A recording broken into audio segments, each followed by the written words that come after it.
అందరికీ నమస్కారం. ముందుగా ఇప్పుడే ఇక్కడికి వచ్చిన పెద్దలు చంద్రబాబు నాయుడు గారికి, పవర్ స్టార్ పవన్ కళ్యాణ్ గారికి, తెలుగుదేశం రాష్ట్ర అధ్యక్షులు అచ్చెన్నాయుడు గారు, నా ప్రియ మిత్రులు నందమూరి బాలకృష్ణ గారికి, ఇంకా నాదెండ్ల మనోహర్ గారు, ఇంకా వేదికను అలంకరించిన ఎందరో మిత్రులు, స్నేహితులు, సన్నిహితులు అందరికీ కూడా నా హృదయపూర్వక నమస్కారాలు. అందరికన్నా ముఖ్యంగా ఈ సభకు ఇక్కడ విచ్చేసిన తెలుగుదేశం పార్టీ కార్యకర్తలు, జనసేన పార్టీ కార్యకర్తలకి నా శుభాభినందనలు. చాలా మందికి డౌటు, అసలు వీడు ఎందుకు వచ్చాడు ఇక్కడికి? తెలుగుదేశంలో లేడు, జనసేనలో లేడు, ఇంకా ఏ పార్టీలో చేరలా, మొన్నే దరిద్ర పార్టీని వదిలేశాడు. ఇక్కడికి ఎందుకు వచ్చాడు అంటే, నేను ఇంకా ఏ పార్టీలో ఇంకా చేరనప్పటికీ ఇక్కడ జరుగుతున్నది ఒక సైకాసురుణ్ణి దింపటం కోసం, ప్రజాస్వామ్యాన్ని పరిరక్షించడం కోసం ఇద్దరు గొప్ప నాయకులు తమ ఇగోలన్నీ పక్కన పెట్టి ఒక స్టేజ్ మీదకి వచ్చి ఆ దుర్మార్గుణ్ణి అంతం చేయడానికి, ప్రజాస్వామ్యాన్ని రక్షించడానికి వచ్చారు. ఒక ప్రజాస్వామ్య రక్షకులు ఒక స్టేజ్ మీద ఉన్నప్పుడు వారికి అభినందనలు తెలియజేయడానికి, పైగా ఇది నా నియోజకవర్గం కాబట్టి అందుకని నేను ఇంకా ఏ పార్టీలో చేరకపోయినా ఇక్కడ ఉన్నా. ఇప్పుడు కృష్ణార్జునులాగా చంద్రబాబు నాయుడు గారు, పవన్ కళ్యాణ్ గారు ఆల్రెడీ కలిశారు. నేను 2 సంవత్సరాలుగా చెప్తున్నా, అందరూ కాదన్నా, ఎంతో మంది అది ఎలా కుదురుతుందన్నా కూడా ఖచ్చితంగా ఒక దుర్మార్గుని అంతం చేయాలంటే బ్రహ్మ విష్ణు మహేశ్వరులే కలిశారు, వీళ్ళు కలవాలి అన్నా వీరిద్దరూ ఇప్పుడు కలిశారు. అతి త్వరలో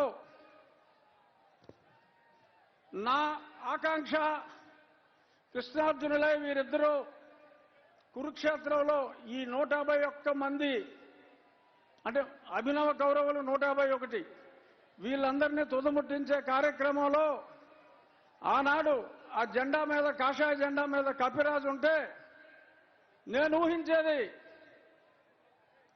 నరేంద్ర మోడీ గారిని, తప్పకుండా పవన్ కళ్యాణ్ గారు అహర్నిశలు మొన్నే చెప్పారు, తిట్లు తిన్నా నేను వదిలేదు అని. తప్పకుండా రాబోయే 4-5 రోజుల్లో ఒక గొప్ప అద్భుత సృష్టికి అంకురార్పణ జరిగి, ఇప్పుడు మనల్ని సర్వనాశనం భ్రష్టు పట్టించిన వ్యక్తి చరిత్ర పుటల్లో కలిసిపోయే సమయం వచ్చింది. నేను రోజు మిమ్మల్ని 1 గంట సేపు వాయించేస్తున్నా, రచ్చబండల పేరు చెప్పి. ఆ చెప్పినవన్నీ కాకుండా మనకి అమరావతిని సర్వనాశనం చేసిన ముఖ్యమంత్రి 3 క్యాపిటల్స్ అన్నాడు, ఏది అడ్రస్ లేదు. సరే, మొన్న ఫ్లోటింగ్ బ్రిడ్జ్ చేస్తే అది పోయింది. కుప్పానికి నీళ్ళు ఇచ్చాడంటే అది వినోదం సినిమాలో ఊటీటీ బ్యాంక్ లాగా అలా గేటు పెట్టి మళ్ళీ పట్టుపోయారు. అంతా మోసం, దగా. రాజధాని లేని ఈ రాష్ట్రానికి ఈ ముఖ్యమంత్రి తీసుకొచ్చిన ఒక ఘనత ఏంటంటే, ఆంధ్రప్రదేశ్ని ఒక క్యాపిటల్ చేశాడు. దేనికిరా అంటే డ్రగ్ క్యాపిటల్ ఆఫ్ ఇండియా చేశాడు. ఎక్కడ ట్రక్కు దొరికినా అది ఆంధ్రప్రదేశ్ నుంచే బయలుదేరుతుంది. డ్రగ్స్ దొరికితే మరి ఇక్కడ కాకినాడ పోర్టుకు వచ్చి ఎవరో ఆషికి ట్రేడింగ్ అని దానికి ట్రేసెస్ అన్ని కూడా మనం చూసాం. డ్రగ్ ఆంధ్రప్రదేశ్ని రాజధానిగా చేశారు తప్ప ఈయన చేసిన అభివృద్ధి ఏమాత్రం లేదు. మహిళలు తాలిబొట్లు తెగిపోతున్నాయి, పటాపటా పటాపటా. ఆ చెత్త మందు తాగి 60 రూపాయల మందు 200 రూపాయలు ఇచ్చినట్టే ఇచ్చి మీ జేబులు గుల్ల చేస్తున్నాడు. చెప్పుకుంటే శతకోటి.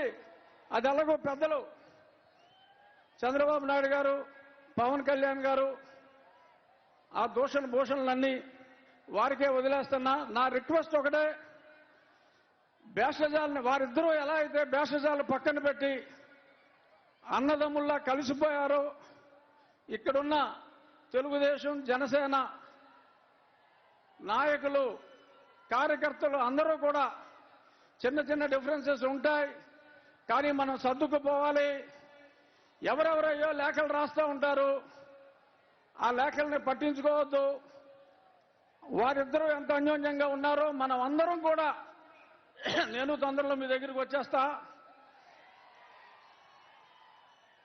ఎప్పుడు మా ఈ సాక్షి పేపర్లో ఇంట్లో రాస్తూ ఉంటారు, ఊరికనే ఆయన టికెట్ ఇవ్వడు, ఈయన టికెట్ ఇవ్వడు, ఆడు పని అవుట్ అని మాట్లాడుతూ ఉంటారు. వాళ్ళిద్దరు ఎదురుగుండానే చెప్తున్నా, మళ్ళీ నరసాపురంలో ఇదే కూటమి నుంచి నేను పోటీ చేస్తున్నా. ఇంతకంటే పెద్ద సభ మళ్ళీ వారిద్దరి సమక్షంలోనే అప్పుడు నేను కండక్ట్ చేస్తా. ఇప్పుడు నేను వెనకాలన్నా, అప్పుడు నేను ముందుంటా, నేను కండక్ట్ చేస్తా. ఎందుకంటే ఇప్పుడు నేను ఏ పార్టీలో లేను కాబట్టి వెనకాలన్నా. చాలామంది ముందున్నారు. ఇంకా పార్టీల్లో చేరబోయినప్పటికీ మరి కొంత చొరవ తీసుకుని జై తెలుగుదేశం, జై జనసేన, జై బీజేపీ. Thank you. ఇప్పుడు పార్లమెంటు మాజీ సభ్యులు, సీనియర్ నాయకులు శ్రీ పవన్ కళ్యాణ్ గారి యొక్క విధానాలకు ఆకర్షితులై